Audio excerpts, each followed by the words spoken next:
On today's episode, you'll hear from Phoenix Sagan. She's an author, speaker, CEO of My Travel Forever travel agency. She plans memorable vacations for people all around the world and has done so for over 20 years.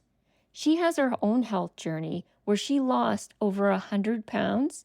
Today, she shares all things travel and her own journey to reclaim health. Have you ever wanted to go to Italy, but weren't sure exactly where to go, what to do, or maybe you just didn't have time to plan it? Join Jeff and I for a wellness retreat next April in Tuscany and Rome. It's going to be amazing with bike riding, wine tasting, cooking classes, and so much more. I'm going to put the link to the show notes so you can get all the information you need, but don't wait, spots are very limited.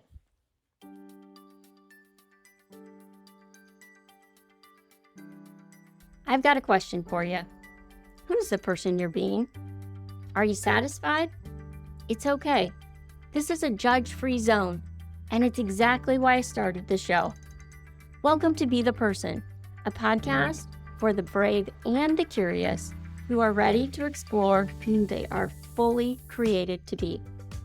I'm your host, Annie Randall, the adventurous one leading this investigative journey of transformation.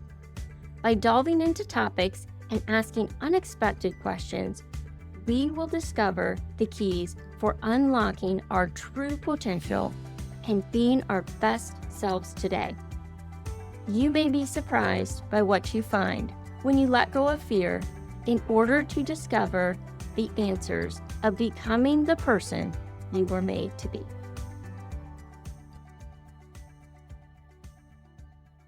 Welcome to Be the Person podcast. I'm really excited to be here with my friend, Phoenix Sagan.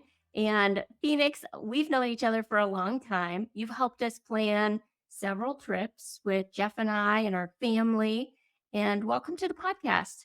Thank you. I'm super excited to be here. It's an honor. Yeah. Well, you have such a unique story. You also do so much. You do travel and trips, and you have your own health journey too. So there's so many questions that I'm excited to ask you about today. But why don't we jump in and just share a little bit about you and your story? How did you get to where you are today? Tell us a little bit about you.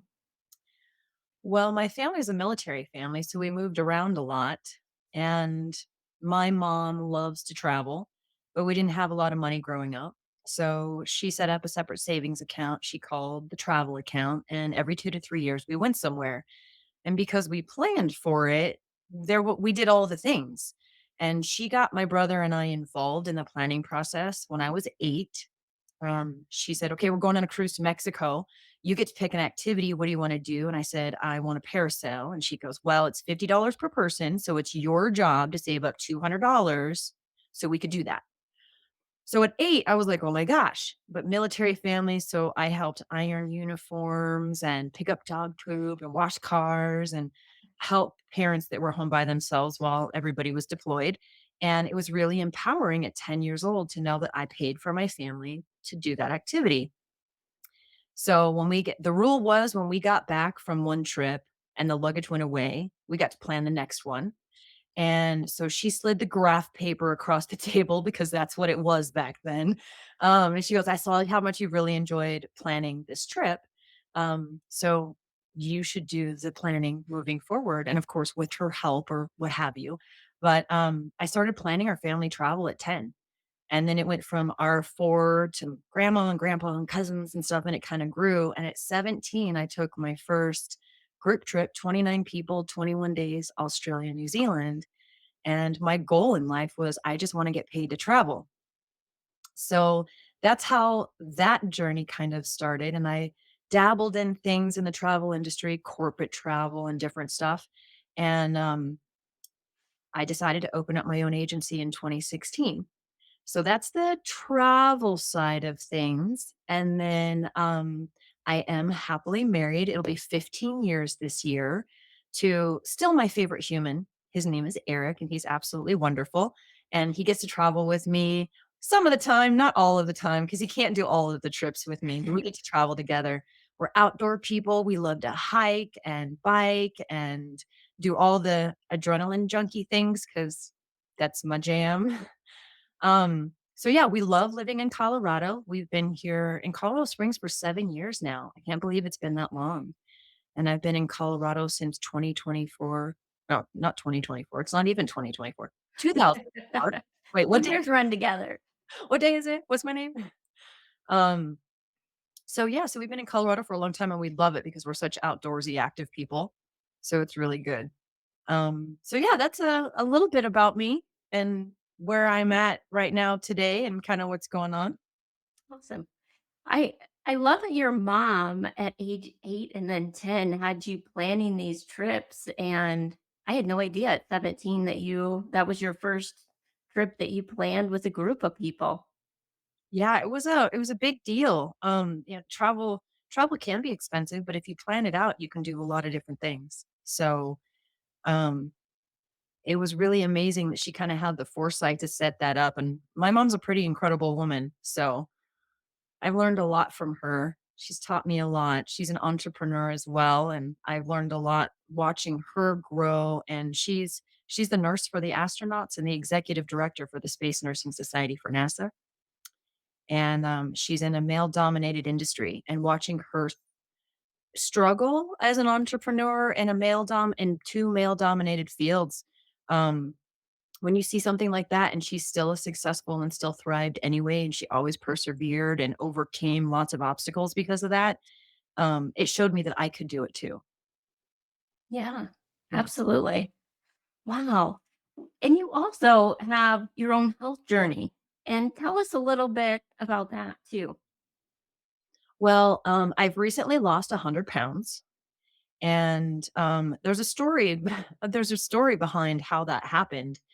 Um, I was diagnosed with cancer at 34, and within a very short amount of time, I was in an accident that popped my left hip out of place. When my left hip popped out of place forward an inch and a half, it twisted my L4, L5, and compressed my S1. So I was in physical therapy for 9 months learning how to walk again. And, it I ended up putting on a lot of weight because of that, and then I was in a mental state, and then, there's physically, mentally, emotionally, it was very, very draining. I felt like I couldn't do anything, I was in a lot of pain, and I was trying to find something that would help me lose the weight that I could do every day, a lifestyle change. I tried all kinds of things, kickboxing, this, that. um, I was at Orange Theory for a while, and I ended up re-injuring myself at one point, you know, and what happened was I was 40 years old, and I'll be 44 this year, so this is 4 years ago. 44 years old, one day, I went to use the restroom in the master bathroom, and it's a separate area, the toilet itself. Husband wasn't home. I didn't bring my phone with me, and my hip locked up, and I couldn't move. I couldn't I couldn't get off the toilet for 3 hours. I sat there and waited until Eric came home. Everything was numb. I was in tears. I was in so much pain, and there was literally nothing that I could do about it. And sat there. I had 3 hours to think about it. I am 40 years old, and I'm literally stuck on the toilet. You have to make a change, and you have to do it now. However, I was injured, and I needed something that was a low impact activity. So I went to Club Pilates, which is a low impact activity. And I started off once a week, very slow in their first class. I hired a nutritionist. I worked with um, physical therapist, chiropractor, massage therapist. Like I brought all these medical professionals together to really help me figure out what to do. And I wasn't on a diet. I've done a lot of things to get to where I'm at, and it really was curated for myself. But some of the bigger things that I did was always consistently showing up for myself, number one, and reminding myself of what my goals were and where I'm going. And that feeling that I had when I was stuck on the toilet was I never wanted to feel that way again, helpless and in pain. And so, although it was hard, the first couple of years were the worst. Tackling the food issue was one of the hardest things. measuring out meals, portion sizing everything for a year, really understanding a portion size, stopping eating when I was still hungry because every my body needed to know that every couple of hours it was going to get new fuel. And I had to teach it that though. And it took a long time for my body to realize that it didn't need to send those same hunger signals all the time because it knew it was getting replenished, which is the same thing with water. You got to drink a lot of water, but you do a little bit all the time, you get your intake in. So I've done a lot of things and I've been consistent with it. I'm now in the highest level of Pilates. I've been doing it for 3.5 years. And with all the things that I've done to for myself and consistently, I've lost 100 pounds. That's incredible. You look amazing, and I think you kept it off now for quite a while because when we had lunch, gosh, year and a half ago, I remember saying, "Phoenix, you look amazing," and I had no idea that you had lost that much weight. But I feel like it's been a long time that you've been on this health journey, but that you've got to your goal weight, and a lot of times people will gain it back, but that's not been the case with you. No, I still do all the same things. You know, it's it it was something that I needed to do as a lifestyle change, not a temporary diet. It needed to be a lifestyle change. A lifestyle change is just that, something that you're going to do for the rest of your life. Both my husband and I, we get up and we work out for an hour every single day. Now, during the week, it's Pilates, and on the weekends, we hike and bike and do outdoor activities, and we do those things together. He does elliptical and weight training while I'm in Pilates class. And both of us recognize that to be able to have the longevity that we want and be able to be healthy, to be able to travel the way that we want, and to be able to do the things that we want to do, we have to be healthy and physically fit to be able to do it. Because as you get older, things start to not work the way that they used to when we were 20. And so, really, together as a couple, we've made it a priority. We bulk cook, we meal prep, and we do it together. And I think I am really lucky in the sense that I have a very supportive husband that is in this journey with me for himself as well as for me, for us together. It's something that we do together. And now that we've been doing it for so long, it's literally become just a habit, a positive one, but a habit. We just get up and we go work out. And then, I drink my protein coffee with my collagen. I make sure I have a protein shake before, at night before bed. That's something that I do. I eat small meals. And that was one of the things we were chatting before we got started, where you asked me about what's it like, to travel and all of that. And I was saying, when I travel with my groups, there's a lot of big meals, like 3-course meals and things. Well, I can't eat a 3-course meal every time I travel because I travel way more than the average person, you know? So I can't eat like a regular person would eat on vacation. So I eat a little bit, start off with my protein and then I take snacks and I have reusable bags and I make a little sandwich or something or meat and cheese as a snack in between when we're on the road or whatever, but still the food is every couple of hours. Um, so I just have to take my day to day every day, no matter where I am in the world. And I think there's a lot of people that get off track because they're like, oh, I'm on vacation and it's different. Well, I mean, it's not to say you can't have a few adult beverages or, you can't indulge in desserts and you can't have like fun stuff when you're traveling and on vacation. Um, y- but sometimes that carries in. So when you come back, you're doing those things. For me, I take my good habits with me.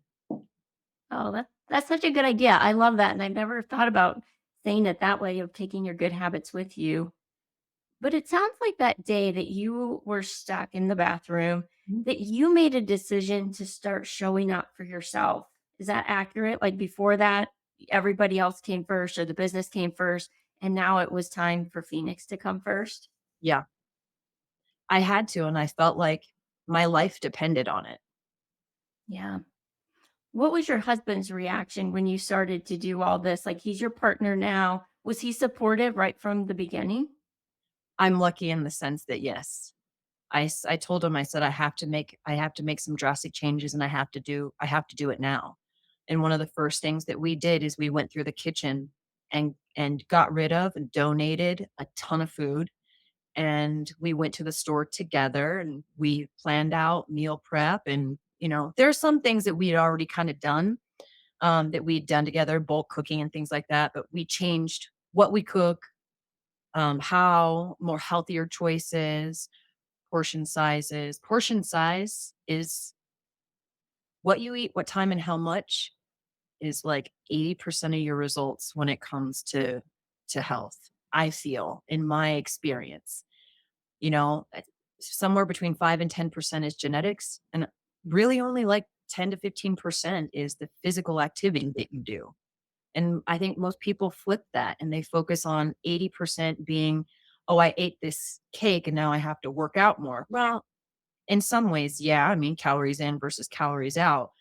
I think a lot of people focus on the physical when really the biggest changes can be made in the food that you consume and how much. I mean, I eat a little bit versus the portion size that comes at a restaurant. So I bring home food all the time, half my meal, often. And then I don't eat it all at one time. So I'll eat some of it now. And then a few hours later, I'll eat more of it. So I make my breakfast. I'll eat half now. And then a few hours later, I'll eat the other half. So I still eat it. I just don't eat it all at one time. Yeah. And Keeps my it sounds like you do a lot of things like that you found that really work for you. Like, was that trial and error a little bit too of like what works for you might not work exactly for somebody else? But I feel like you have you dialed in really, really well.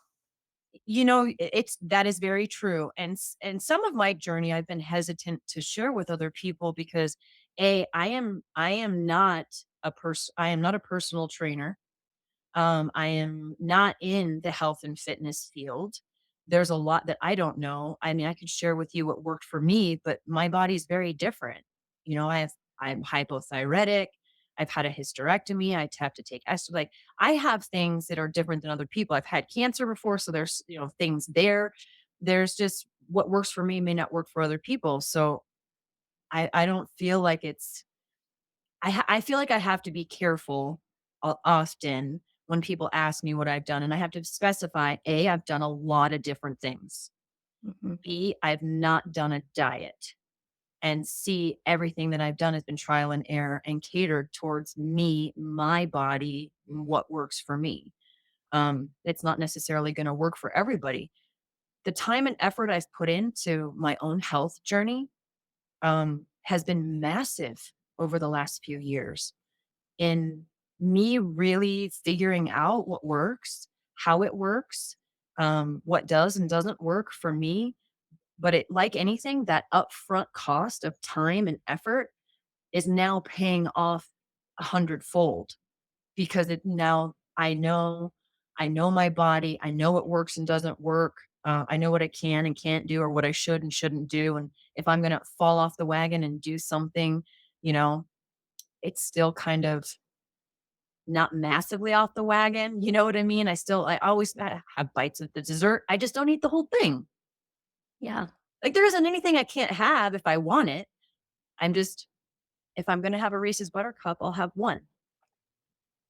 I'm not gonna have the whole package, and I'll put the other one in the freezer and save it for later. Like, I kn I've trained myself to know when I need to stop, and a lot of people, I don't think, put the time and effort, or they get super frustrated because I will tell you the first 6 months to a year was the hardest because I had to learn a whole new way of doing things. And I had to constantly remind myself, you're not hungry. You're going to be fed in a couple of hours. You relax. And I would set timers or, so all of those things. Um, I put a lot of time and effort into figuring out like my secret sauce. Mhm. And I think that's so important.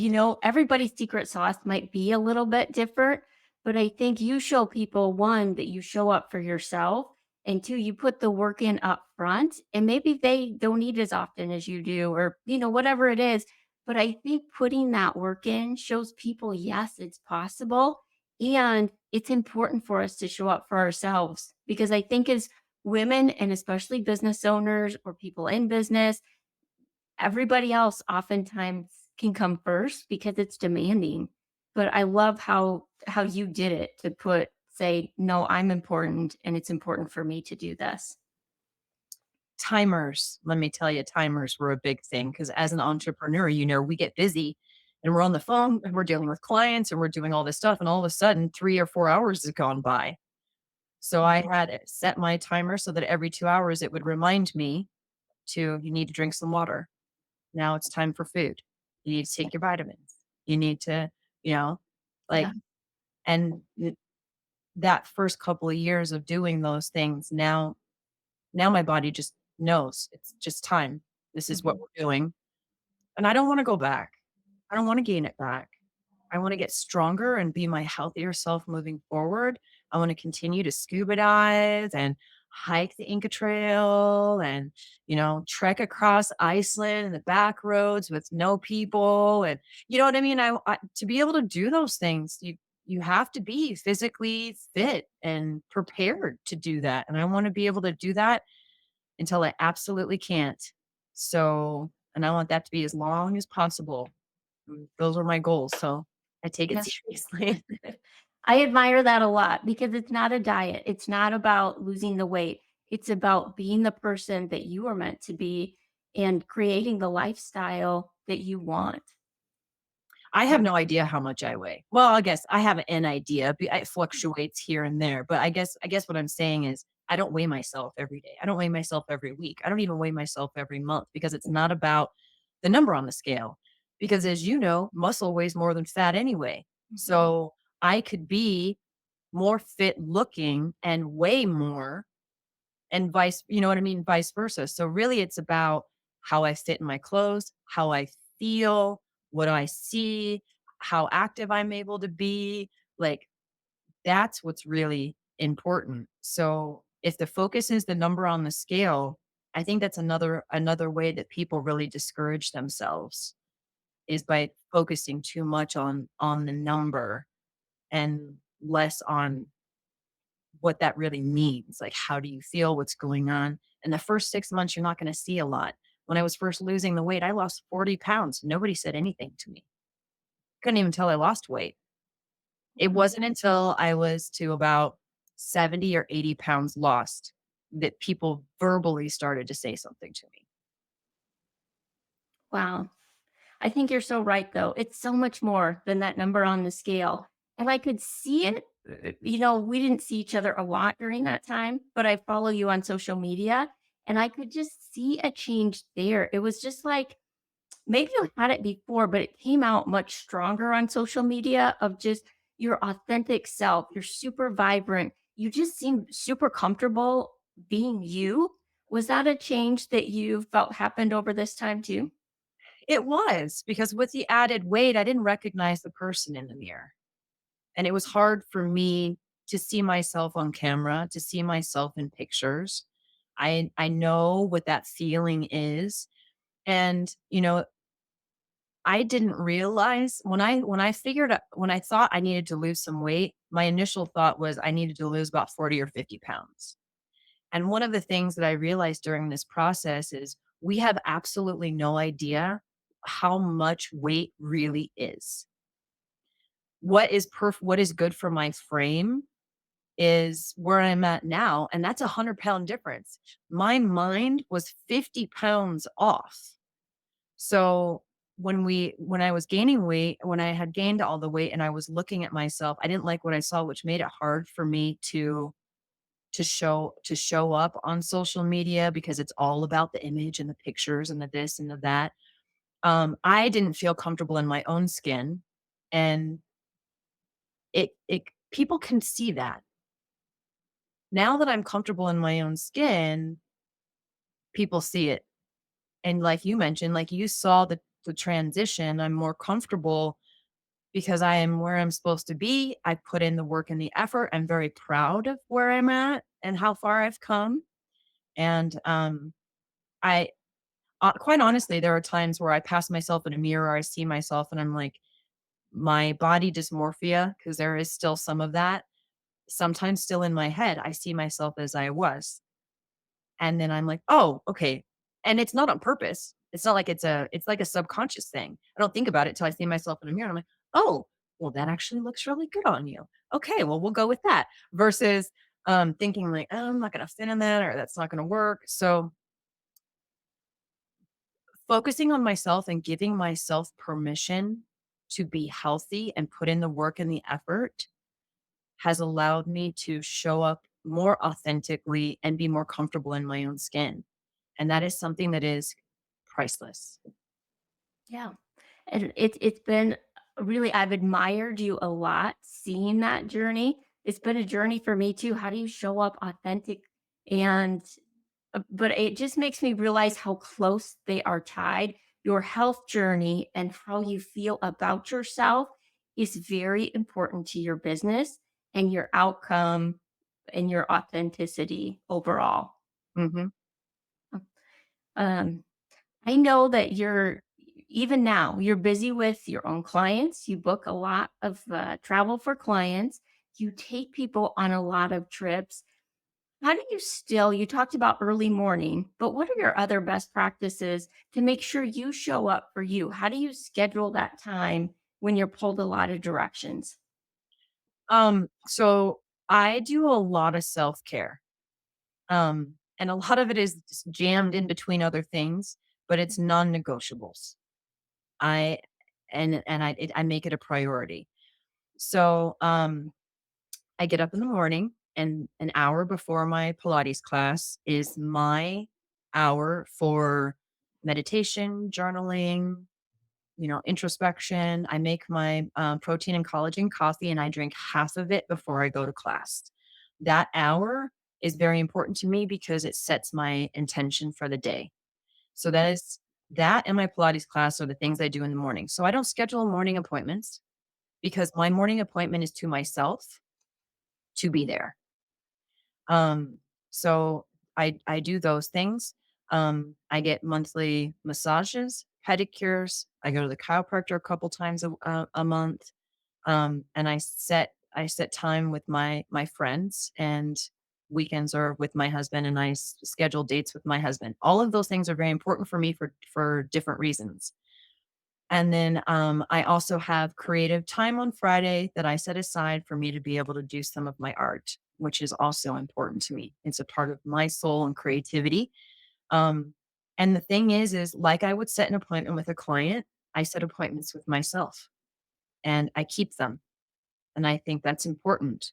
What I used to do is I used to set things and then I would make exceptions and I would be like, oh, I can squeeze in another client, so I can't do XYZ. Well, I only have my pedicure scheduled for then. And I know that seems like a small thing, but it's really not. It's important to have things that I do in time for me and that self care.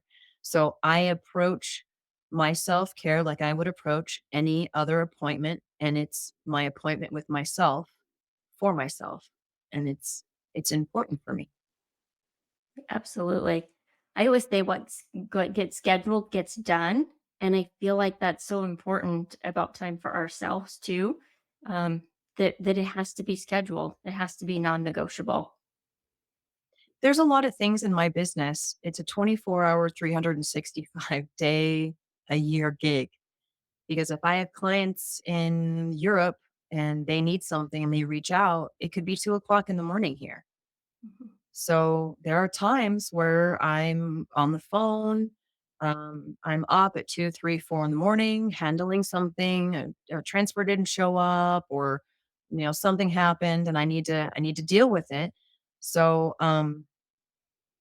the self care time and my time is important because I do have to do a lot of those things that cut into a normal person's day, um, that they would have like, a 9 to 5.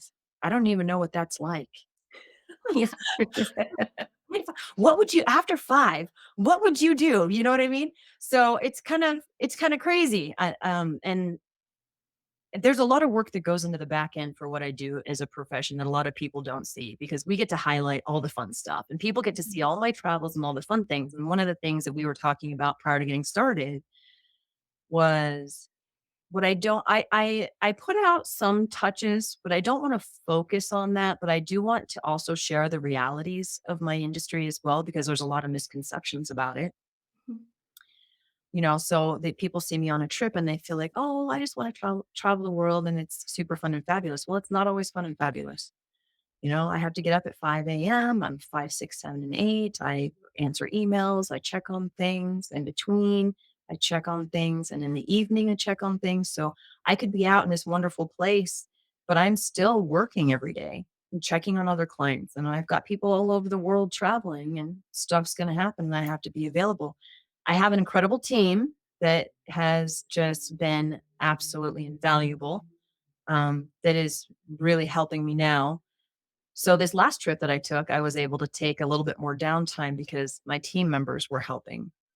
But this is also something that's really hard because this industry is something you have to teach and everything is different and it's not easy. I can't just hire somebody and have them be like, boom, working a counter or working anything right away. It takes time to be able to learn the skills and get in to be able to do the things, especially when something goes wrong. They have to know how to get in and figure out how to communicate with suppliers and all that kind of jazz. So it takes a while. We've curated a really great team now, and that's been helpful to give me a little bit more downtime and be present in the moment while I'm out traveling. That's great. I love that for you. And I know that you have been a lot of places. You've taken people, planned trips, a lot of places. But tell me one of your favorite. Tell me one of your favorite trips that you've been. Africa is I didn't have a favorite place. When people ask me where's your favorite place, my standard response is it depends on the season, the reason, and my mood. You know Mhm. what I mean? In the Yeah. wintertime, you wanna do different things, and, in the summer, you wanna do different things, and you wanna see, like, the cherry blossoms in Japan, that's a spring thing, you know? Um, or if you wanna go see the Northern Lights in Finland and stay at the Igloo Hotel and, go on a sled dog adventure, like, that's a winter thing. So it really kinda depends country-wise, it kinda depends on the time of year and what's going on. But I will tell you that I fell in love with Africa as a continent. I've been quite a few times now in different places. But I'm an animal, wildlife, nature, off the beaten path, back roads kind of person. I don't really like crowds just in general. So if my happy place is out in nature with animals. And Kenya stole my heart, really and truly. Being able to see the elephants and the rhinos in the wild and in their natural habitat and be able to be out there and capture moments with them with my camera. Um, it was a life-changing experience for me. And I came home and I told my husband about it. And he's like, "Yeah, that's great. I understand, or I get it." So he came with me this last summer, and it was his first time that he got to come with me. And he told me, this is what he said, Annie, he said, "Phoenix, I've known you for over half of my life, and I've never seen you as happy as when you're out here with these animals." And Oh, that just wow. spoke volumes to me that I'm in my element when I'm there and I get to share the wildlife and nature with people. And then also it fills my soul. Yeah. Oh, that's neat. That's one of my bucket list places to go. So I'm excited to do that someday. Well, I will have a safari every year moving forward to some place in Africa, and I would love to have you along. Okay. We'll do that. We'll definitely do that. Um, you helped us plan some amazing trips, one this summer to Europe with our family. And one of the things that I love that we did, kind of maybe you had shared what your mom had done with you in the past, but it was really important for me not to be, I didn't want to feel like our family's travel agent of like, okay, we're going here and we're doing this. So you met with our family via Zoom and the kids, and I think we had so many ideas that were across the board. And you were great about trying to rein us in, but also getting the kids. My kids are teenagers now, so they're at a point where, they could research and do things, but really taking all of our dreams, ideas, and making it into a reality. which was such a neat experience.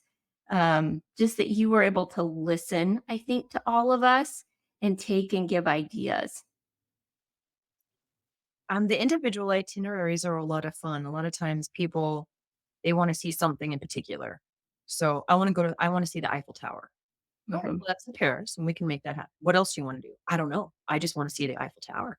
I'm like, okay. So it's about asking the questions to really kind of dive down into like, okay, so why do you want to see the Eiffel Tower?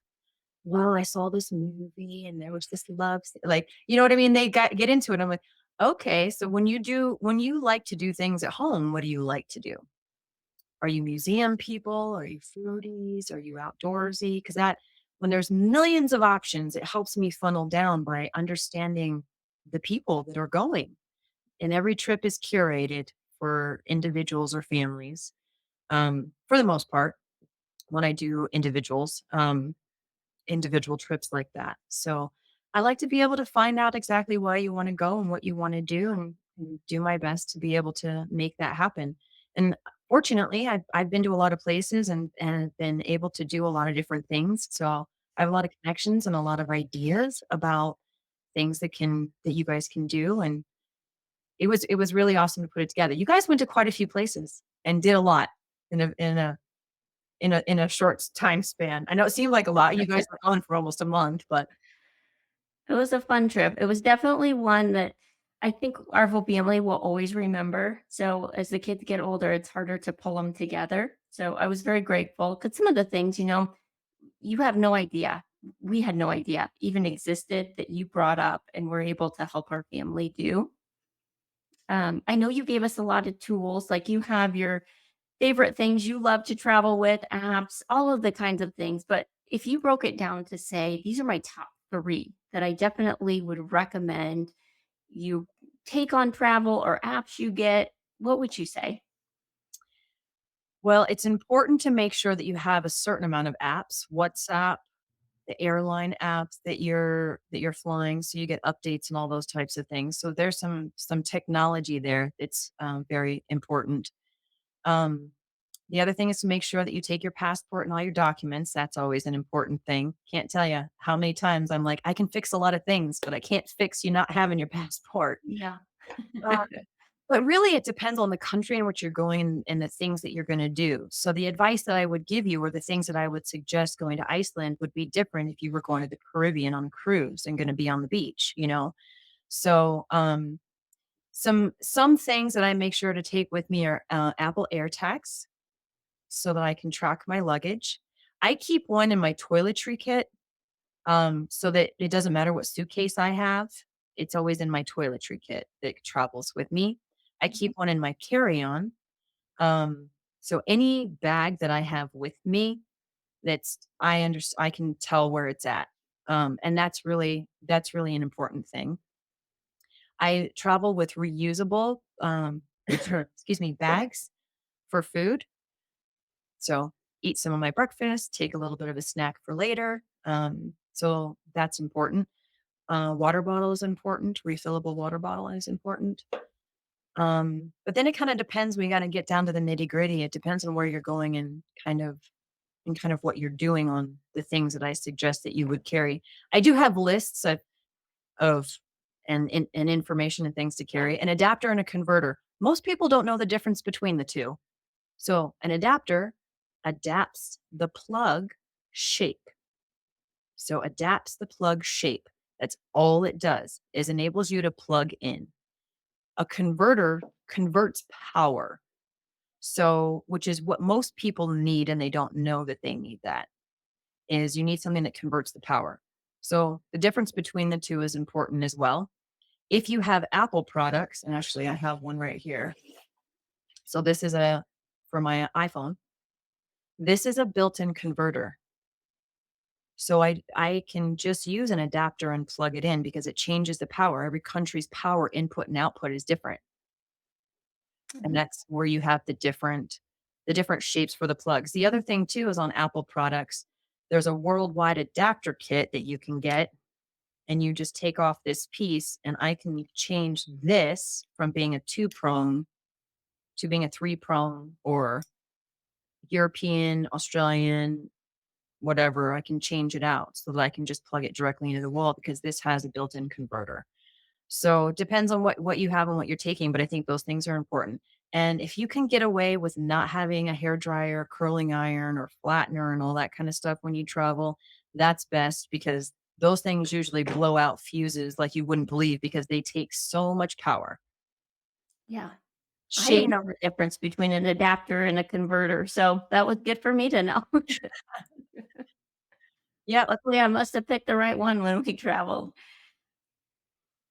I Um, guess one other thing that I would say, which is a good, just a good travel tip, is I never carry my money all in one place. And I've not ever really had an issue with that. So I have a little purse that I take out what cash I'm gonna need for the day or whatever card, and I have a little one that I use. So let me see if I have one nearby. I have a little one that I would use, like something like this. Well, I put some cash and some change and some stuff, and this is what I have. So when I pull things out of my wallet, it's this. Whereas in here in my wallet, this is where I have all my other cash and all the big stuff. So there's it just is it's nice to have it separated in case something happens. yeah, absolutely. Absolutely. Because you just never know, and when you're in a foreign country or you're somewhere else, you don't want all your cash, if something would happen, to be gone. That's important. Mhm, mhm. I know you have a lot of things coming up for this year and into next year. Tell us a little bit about what you're planning. Well, I'm really excited. I told you that my happy place is Africa with the animals, and I was there this summer, and I was offered an internship to work with the animals. So I'm going to spend a month traveling South Africa, Victoria Falls area, and I'm going to go around with the conservationists and I'm going to take pictures of the animals. And that is like a bucket list thing for me. I'm also going to explore a lot of other countries. I think it's really important if I'm going to send people somewhere that I've been so I can say, do this, don't do this, go here, stop and see my friend over here, you know, all that kind of stuff. So I'll get to getting some more African countries under my belt. And we also have a completely full Kenya trip that's happening this next year as well in the fall. And going to go to Peru and hike the Inca Trail. So that group is half full. So if people are interested in doing that, yeah, can absolutely do it. We're going to start in the Amazon and then we're going to hike the Inca Trail. And there's an option for people who don't want to hike. I have a couple of couples that are coming, and one wants to hike and the other one doesn't. Not a problem because those that don't want to do the 3-4 day hiking of the Inca Trail can do the train ride and go see more sacred sites throughout the Sacred Valley. Then we'll meet up in Machu Picchu. And then from there, we go to Uros and Lake Titicaca, the floating reed city. So Peru and Kenya are on the list. And then and then 2025, we have a lot of other things that are going on as well. Bali, South Africa. So we have a lot of things that are kind of going on. I'm pretty excited to be able to share wildlife tours and encounters with people, nature, off the beaten path. I think people I feel I need to be more connected in this day to day. Especially here, I feel in the US, we're always hustling. We're in traffic and we're, crowded areas and there's just a lot of noise. And it's nice to be able to get out, reset, rejuvenate, you know, touch base with nature, take it all in and be present. And I'm honored to be able to share that with people. Yeah, I love that. What's the best way if people want to connect with you? What's the best way to do that? Visit my website, www.mytravel, the number 4 and the word ever.com. You can also reach me at info@mytravelforever.com if you want to email me. Those are the two best ways to get a hold of me. And then Facebook. So Phoenix Sagan, and it's Sagen. You can find me. I'm the only one, so it makes it really easy to find me. And I have a group on Facebook where I share tips, tricks, and hacks for travel and all kinds of amazing things. So yeah, those are the different ways that you can get a hold of me. Awesome. I will definitely put all of those links in our show notes as well so people can find you. But Phoenix, thank you so much. I just think you've been on such an interesting journey with you and your health. And then the way that you share it in travel of just you have unique giftedness. And I see you using that every day in the world, which is just so incredibly awesome to see you use those gifts to make other people's dreams come true. Oh, thank you, Annie. It's an honor, really and truly. Thank you, everyone, for tuning in to Be the Person podcast. If you would give us a 5-star review and follow, it would mean the world to me. Thank you.